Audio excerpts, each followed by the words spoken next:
সবাইকে ঈদুল আজহারের অনেক শুভেচ্ছা এবং ঈদ মোবারক।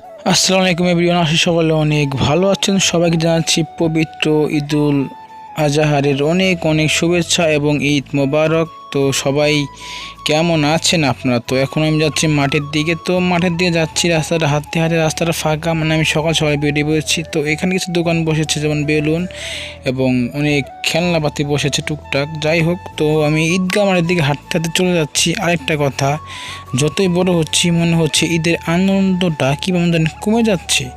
ছোটো ছিলাম, অনেক আনন্দ ছিল মনে। যাই হোক, কথা বলতে বলতে চলে আসলাম হচ্ছে ঈদগাহ মাঠের।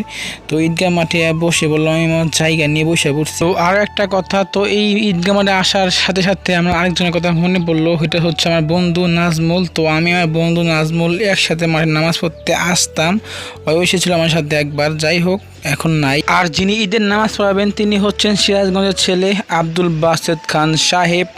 অনেক সুন্দর বয়ান করতেছিল, সবাই মনোযোগ সহকারে শুনতেছিলেন এবং সবাই নামাজের জন্য প্রস্তুতি নিতেছিলেন। আর আমাদের নামাজের সময় ছিল 8টা থেকে, তো 8টা বেজে গেছে আর মুসল্লিরাও সবাই মাঠে প্রবেশ করে ফেলেছে। আর মাঠ বুঝাই মুসল্লি, আর নামাজের নিয়ম কানুন বলে দিতেছে হুজুর।